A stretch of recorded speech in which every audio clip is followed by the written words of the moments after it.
Inyong mapapakinggan ang programang Know Your Bible. Alamin ang inyong Biblia. Hatid sa inyo ng World Radio International and is supported by Church of Christ. Narito na si Brother Daniel Oliva. Magandang umaga po muli mga kaibigan at mga kapatid. Ito na naman ang programang Alamin ang inyong Biblia. Know Your Bible program. Hatid po siya ng World Radio International Provide Sparrow Road, Church of Christ in West Monroe, Louisiana, USA. Inyo po likod na nagbibigay ng mensahe, Brother Dan Oliva. Ito na po ang third Sunday of the month of January 2026. Ang pag-uusapan po natin ay pinamagitan kong Weldy Almeida's Miracle Crusades from Heaven or from Men. Ang ating teksto, Matthew 21 verse 25, intended for January 18, 2026. Ito po ay marinig nyo every Sunday dito po sa GMA Radio DWRA, Barangay FM 92.7 every Sunday between 5 to 6 o'clock in the morning. Pero in-advance po natin dito sa ating YouTube channel, Know Your Bible Program. Sa mga ating pong listeners dito sa Baguio, binabati po natin ng magandang umaga. At kung kayo po ay may mga katanungan or comments, you can text me or call me sa aking number 059-49329 and 0917-700-3134. And of course, sa ating video, makikita po yung mga numbers na yan. And of course, sa mga nanonood ng YouTube channel, mayroon po yung mga outlines din sa ating background. And of course, there are some images. Sa mga wala po sa YouTube, pwede po kayong mag-request ng outline ng ating sermon sa pamamagitan po ng email address. Bigyan niyo po yung email address at ibibigay ko sa inyo yung outline nito.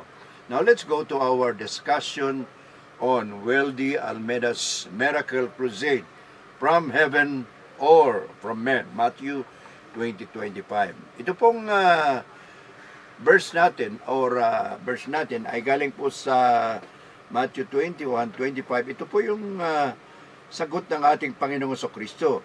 The baptism of John, where was it from? From heaven or from men?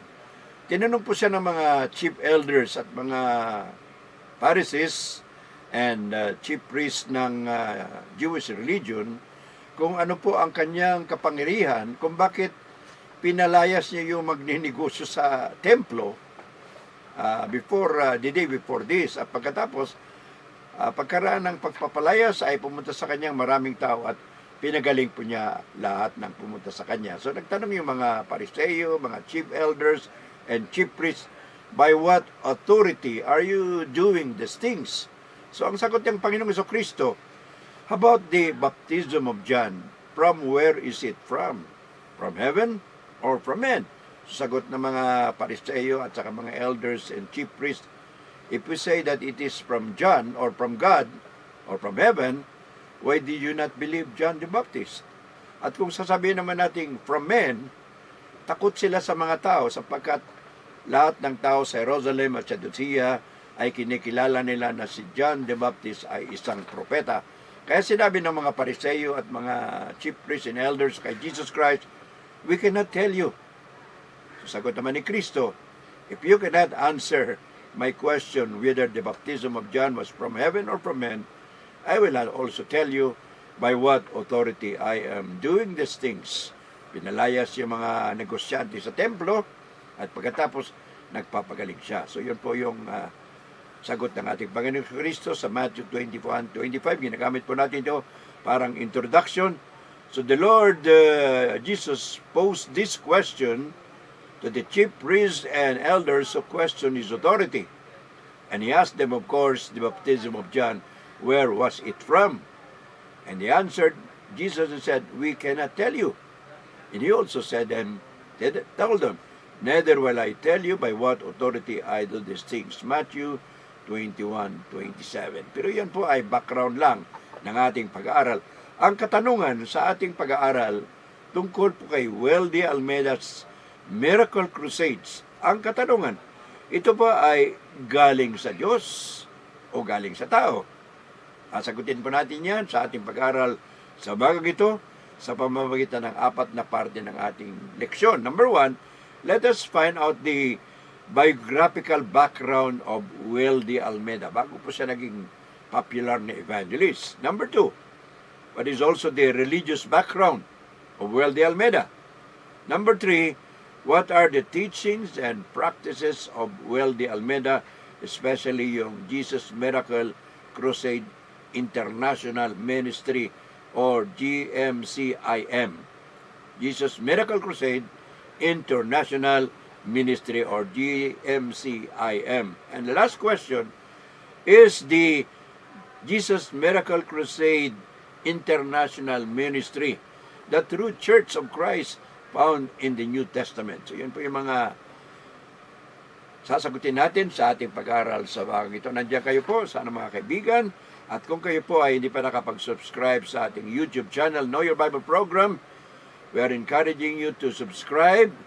And of course, pag na-subscribe na kayo, meron po kayong notification na merong video every week. Ito po ay weekly. Usually Friday, at of course sa radyo, this is always every Sunday. Now let's go to our discussion. The biographical background of Will D. Almeida. Sino ba si Will D. Almeida?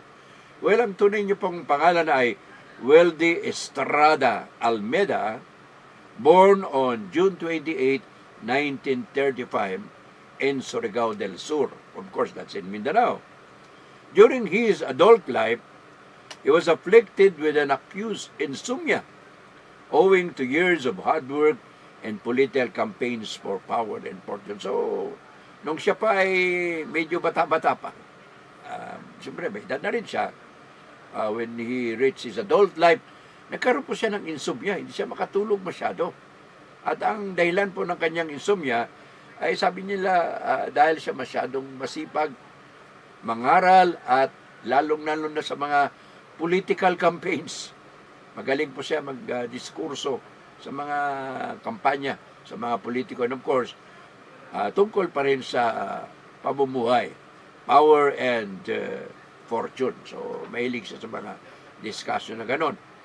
Well, hopeless, through medical cure, the 6-year-old disease caused him to be suicidal. So, yung dahilan sa matagal na siyang may sakit, mga 6 years na rin siyang may sakit sa insomnia, hindi siya makatulog masyado, mabuti hindi siya namatay agad. Nagplano po siyang magpakamatay minsan. He wanted to die.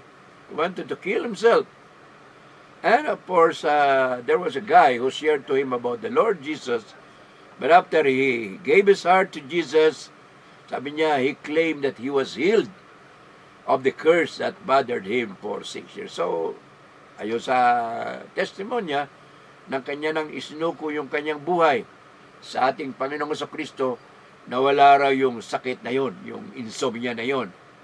And of course, bago siya naging evangelist, ayon din sa mga saliksik natin, sabi niya, he was a former womanizer and gambler before he followed Jesus. So, mahilig din siyang magsugal at siyempre, sabi nila, magaling magsalita.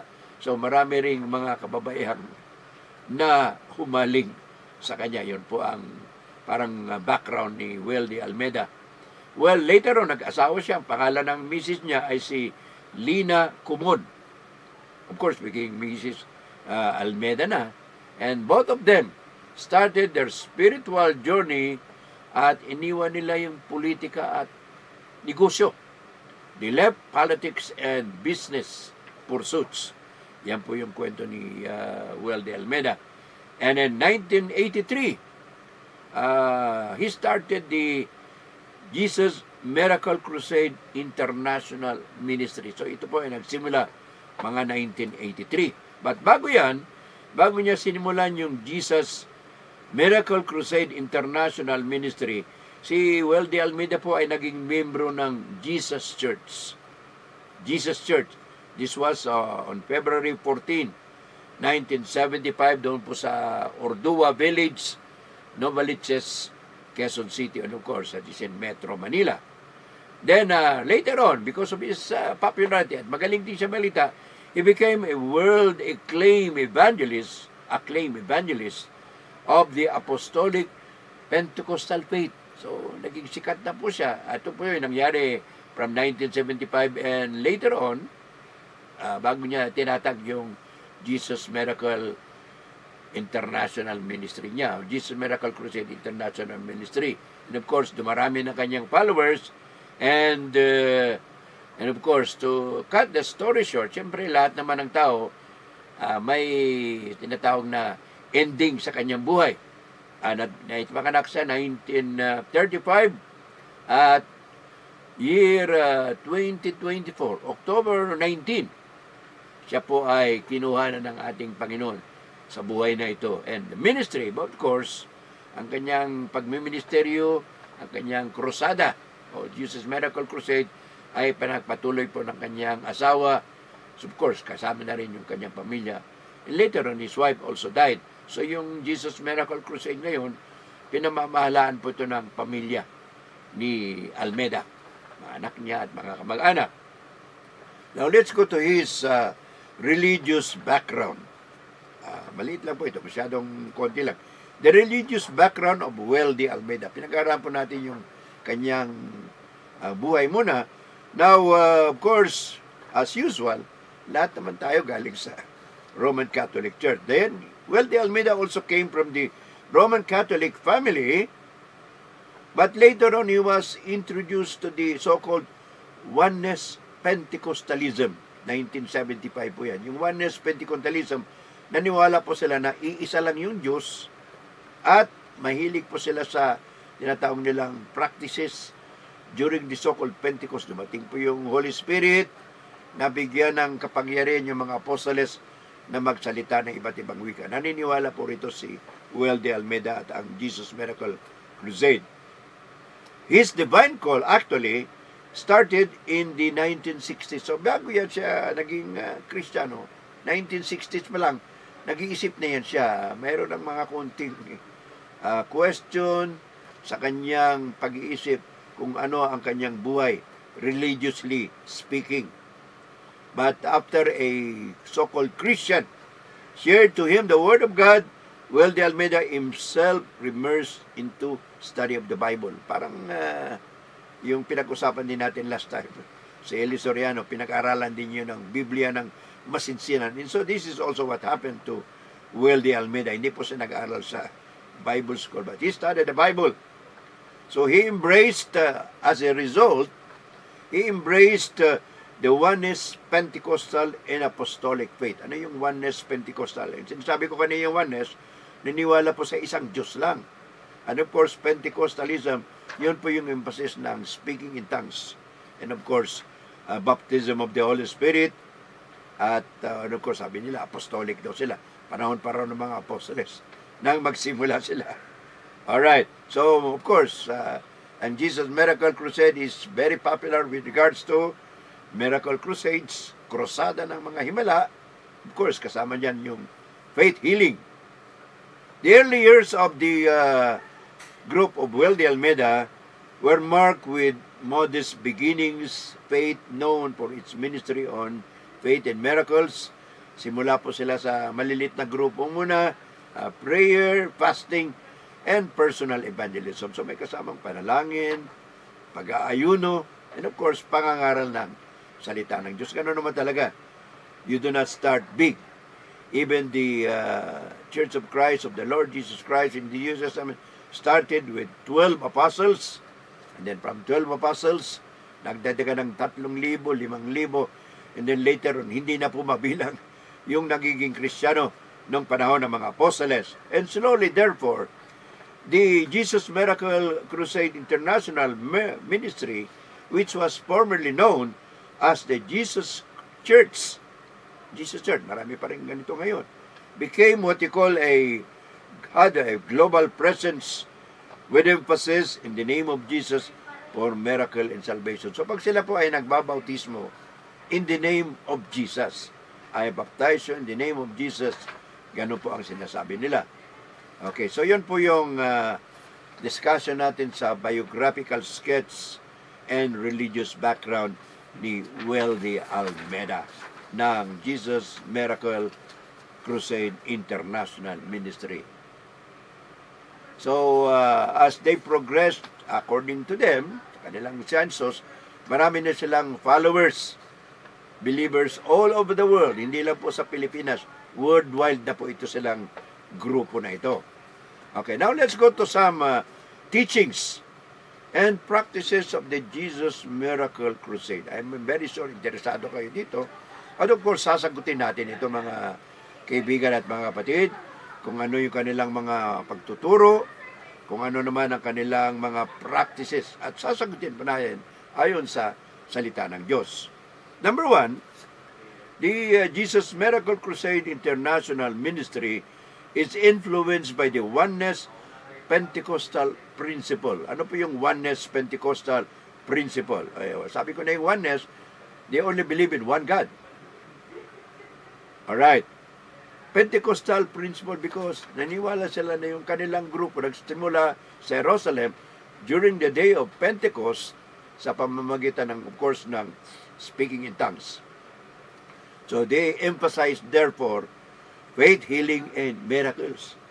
Pagpapagaling sa pamamagitan ng pananampalataya at, siyempre, mga himala. The ministry also adheres to the Oneness Pentecostal doctrine that there is only one God. Ang basis po nila ng doktrina na yun ay Deuteronomy chapter 6 verse 4. When sabi doon, there is only one God. One God lang, isang Diyos lang. So yung mga Israelites, even the Jewish people, believe only in one God. They do not acknowledge Christ as God.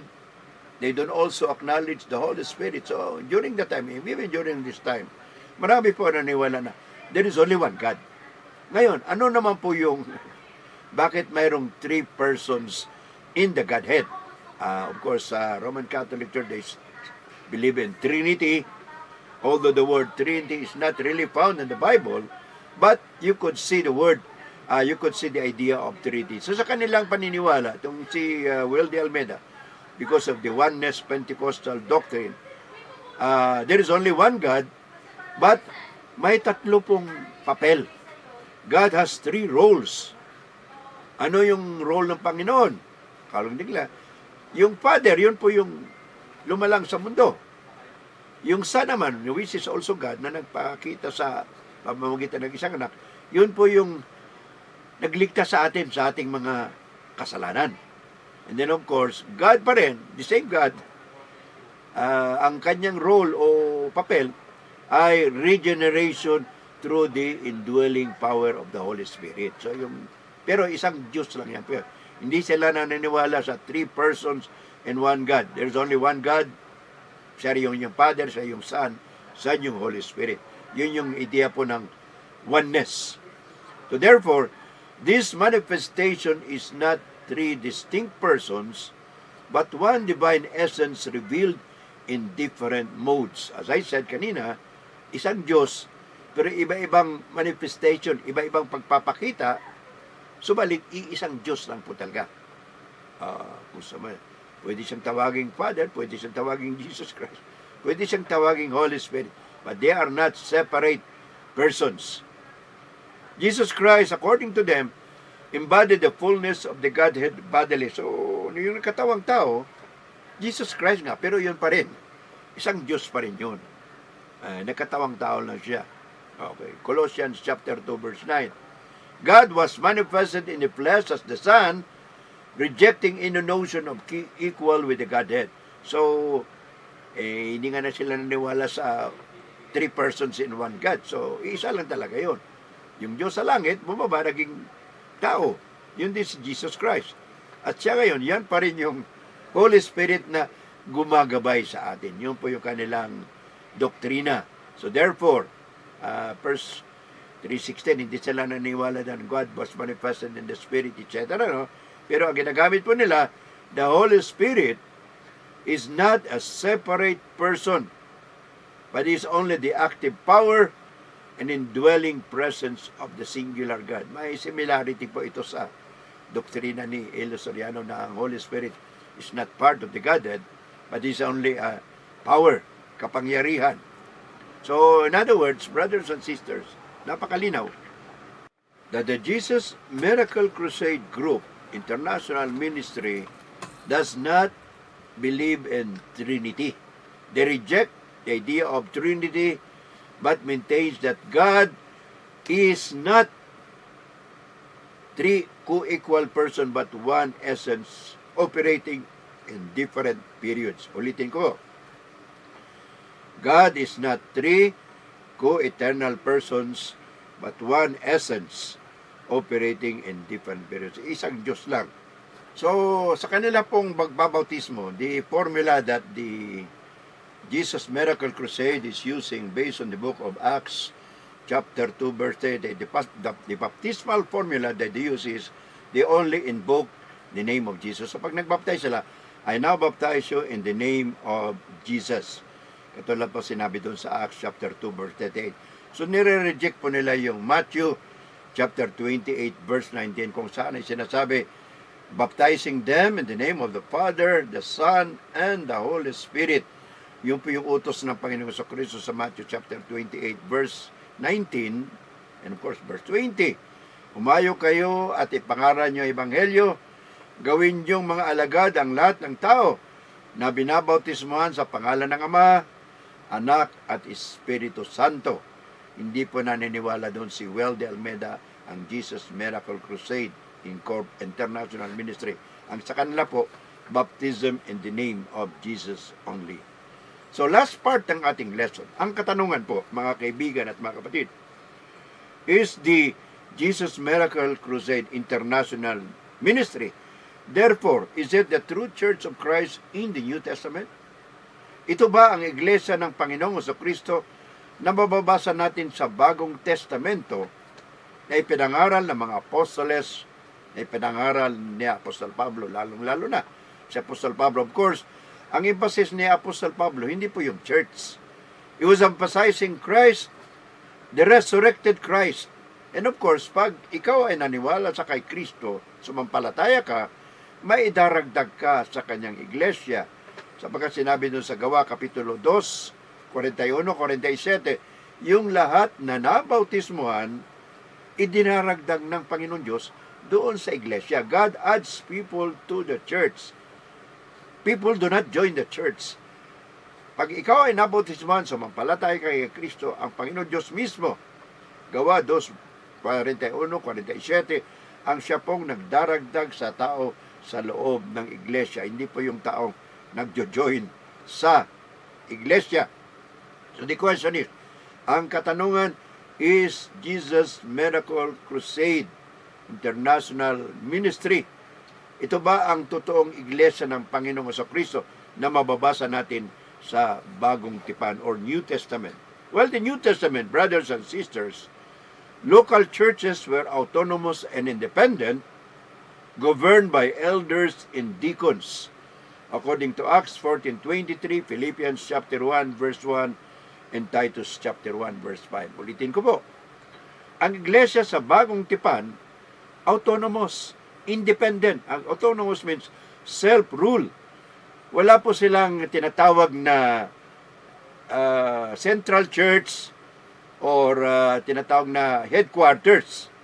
At ito po ay pinangungunahan ng mga elders at tinatawag ding pastors, presbyters o mga obispo. Yan po yung mga termino na ginamit sa Biblia. Mababasa po natin sa Acts chapter 14 verse 23. Pagkatapos po na si Apostol Pablo, si Barnabas ay nag-travel doon sa Asia Minor, and when they went back, they appointed elders and every church.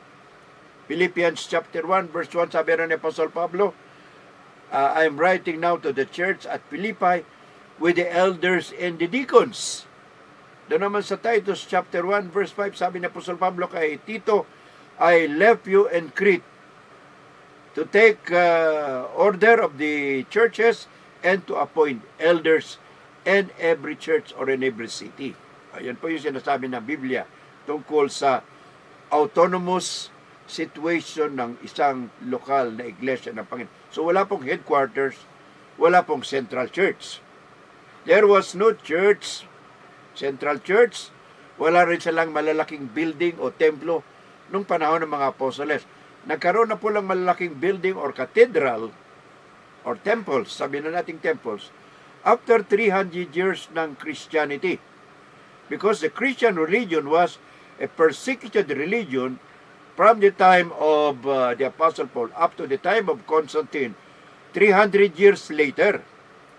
So wala pa pong mga malalaking building noon. Pero ang Jesus Miracle Crusade International Ministry, meron po silang pinaka-templo. At yan po ay matatagpuan sa Novaliches, Quezon City, and Metro Manila. The New Testament churches, brothers and sisters, isa pa, also had congregational singing. Ano ibig sabihin ng congregation? Everybody sings.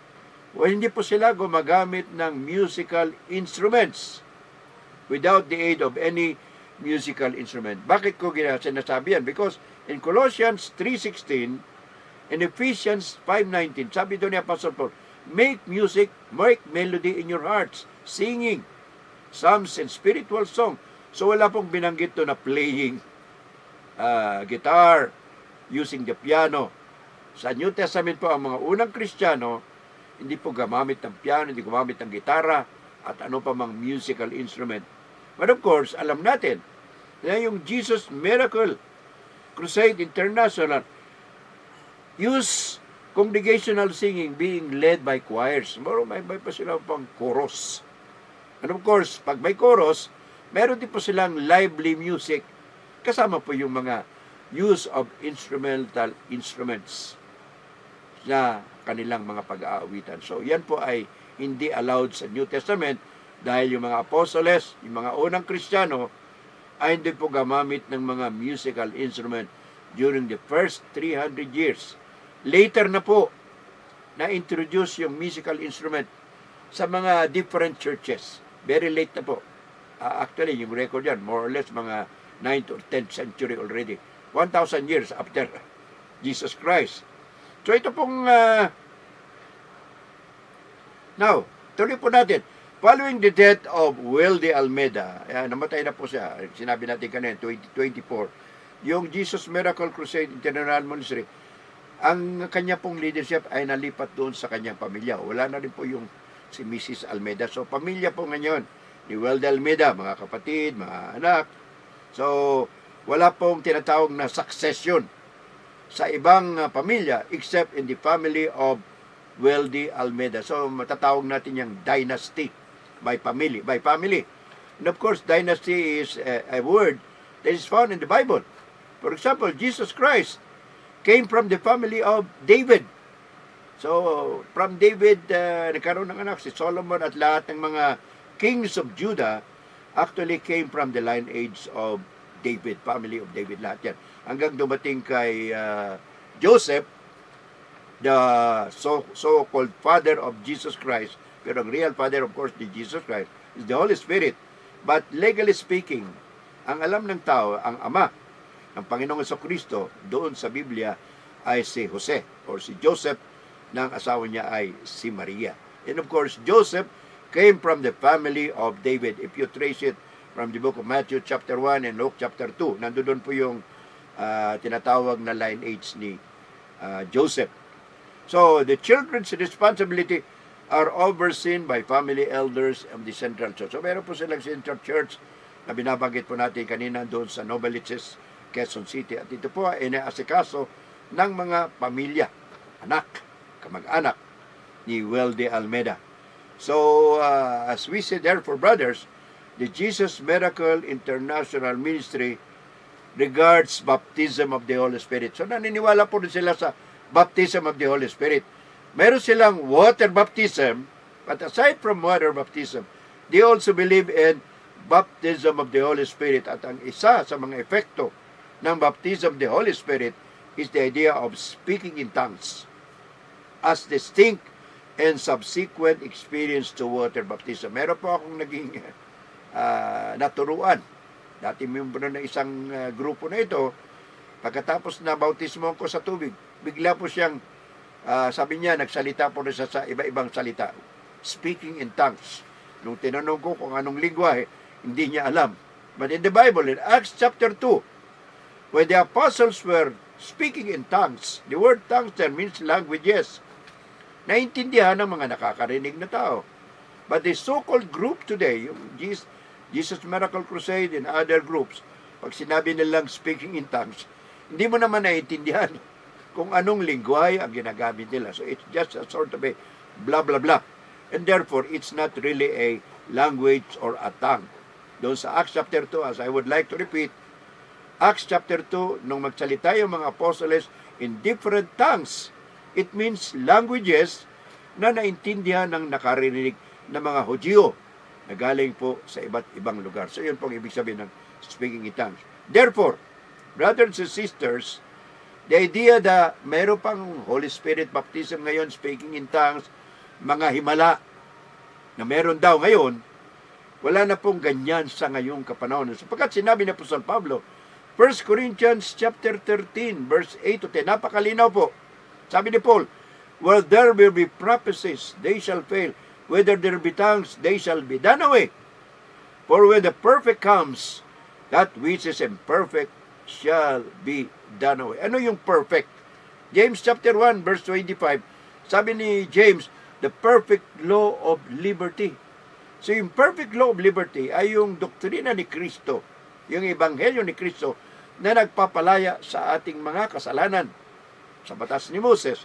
John chapter 8 verse 32, sabi ni Kristo, "You shall know the truth, and the truth shall make you free." So we are now under the law of spirit of life.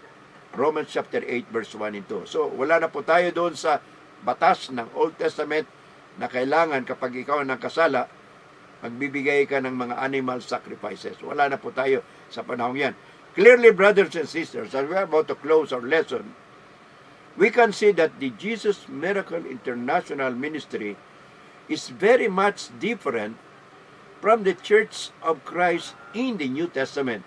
Sinabi ni Apostol Pablo, Romans 16:16, "The churches of Christ salute you." Bakit churches? Yun po ay dahilan sa mga lokal na churches.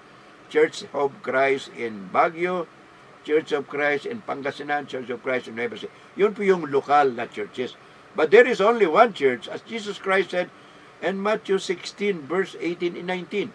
Jesus Christ said to Peter and the other apostle, "Upon this rock," sa batong ito, yung bato na yun, yung katotohanan na si Kristo ay anak ng Diyos, sa ibabaw ng batong ito, itatatag ko ang aking iglesia. There is only one church, one body, and that is of course the Church of Christ.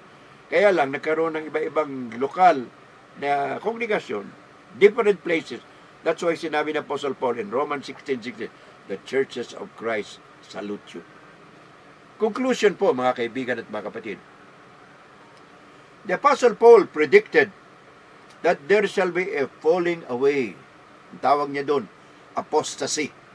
Pagtatalikod sa katotohanan. Ito ay sinabi niya sa 1 Timothy chapter 4 verse 1. Sabi ni Apostle Paul doon, "In the last days," sa huling kapanahunan, panahon natin, Christian period, "there will be a falling away. Some will be deceived by spirits, and there will be doctrines of demons." 2 Thessalonians chapter 2 verse 3, sinabi rin ni Apostle Paul, "When the man of sin will come," pamumuno, tawag niya man of sin, man of lawlessness, tao ng makasalanan. Of course, it is a religious leader. Siya ay magpapakita ng mga himala and false miracles. Sabi doon sa 2 Thessalonians chapter 2 verse 9, verse 3 and verse 9, pagdating nitong tinatawag na man of sin, man of lawlessness, it will be powered by Satan, and he will be using signs, wonders, fake signs and wonders. So si Satanas po, marunong din gumawa ng himala. Anghel siya kasi, kaya marunong siya nang gumawa ng himala. Okay, now, aside from that, the book of Matthew chapter 7, verse 7 to 15, sabi ni Kristo, "Beware, there will be false Christs and false prophets who will come to you in sheep's clothing, but actually are ravenous wolves." Mga tupa, mukhang tupa, pero actually, mga asong gubat na mapanila. Yun, sabi ni Kristo, Matthew 7:15, and of course 24, verse 11, and chapter 24, verse 11, verse 24, "There will be false Christ, false prophets, and they will even deceive, even the very elect." So mandadaya sila, pati na yung mga pinili ng Diyos na totoong mga Kristiyano. So huwag po tayo magtataka, brothers and sisters, kung sa ngayong kapanahunan, marami pong lumalabas na mga religious group claiming na sila yung totoo, may mga himala sila. Sapagkat yan po ay hinula na ng Biblia, Kristo, ng Apostoles. Darating ang panahon at yan na yung kapanahonan natin na lumilitaw ang maraming religious group na nagpapakita ng himala na sila raw ang totoong iglesia ng Panginoong Kristo na binabanggit po sa New Testament. So yan po ang ating lesson, brothers and sisters. Kung kayo po ay naliwanagan at ibig nyo ring maging miyembro ng iglesia ng Panginoon na binidescribe sa Bible, sa New Testament, kayo po ay aming inimbitahan. Kung kayo po ay hindi pa miyembro noon, kayo po ay aming inimbitahan. Ano sabi ni Kristo? He who believes and is baptized shall be saved. Mark 16:16. Ang sumasampalataya at nababautismohan ay maliligtas. Ano po sabi ni Pablo? Acts 2:38, Gawa 2:38. Mangagsisi kayo at magpabautismo sa pangalan ni Jesus. Hindi sinabing pangalan ni Jesus only. Sa kapatawaran ng inyong mga kasalanan at sa pagtanggap ng kaloob ng Espiritu Santo. Iba po yung Kristo, iba rin yung Espiritu Santo. And of course, kailan pa kayo susunod sa kay Kristo? Kung kayo po ay naliwanagan, ibig namin kayo tulungan, now is the acceptable time. Today is the day of salvation. And Christ is inviting you to come to Him for spiritual rest. Matthew 11:28-30, ano sabi ni Kristo? Come unto me, all ye that labor and are heavy laden, and I will give you rest. For my yoke is easy and my burden is light, and you shall find rest unto your souls. So sabi ni Kristo, lumapit kayo sa akin, bibigyan ko kayo ng spiritual na kapahingahan sapagkat ang aking pabigat ay magaan lamang. Manalangin po tayo mga kaibigan at mga kapatid. Ama naming nasa langit, Lord God, we thank you for thy Son Jesus Christ, who came down from heaven and earth and became a human being to be sacrificed on the cross to save us from our sin. Thank you po for your loving care, for mercy, praise, and pardon. Marami po salamat sa ating mga sponsors. Number one sponsor natin, ang World Radio International, True White, Sparrow Road, Church of Christ. Nandiyan po yung ating mga kapatiran, of course, si Brother Rico and Sally Canlas of San Fernando City, Pampanga. Kapatid na June and Sister Rose of Talasco of Canada. Brother June and Sister Dina Kaugiran of Metro Manila. Brother Ed and Sister Beulah sa California. Brother Greg and Luz Manuel, Lingayen, Pangasinan. Kasama po dyan si Jonathan and Annalyn Ramos, Brother June Cortez and Nueva Ecija. And of course, my sister in Cebu, Evelyn, and of course, Neil.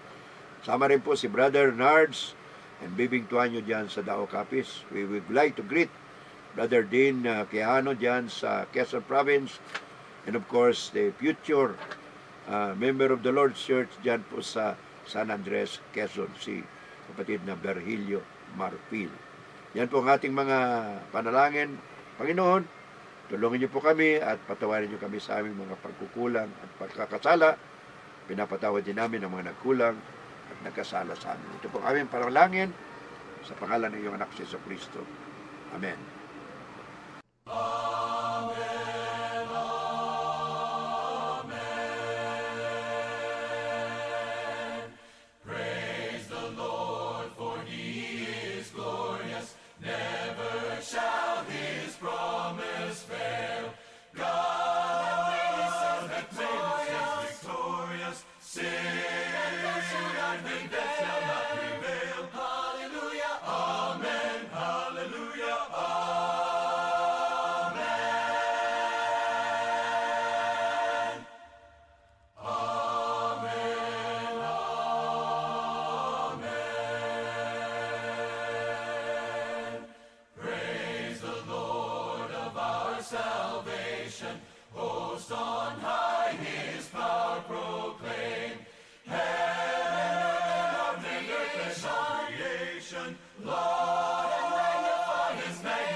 Inyong napakinggan ang programang Know Your Bible.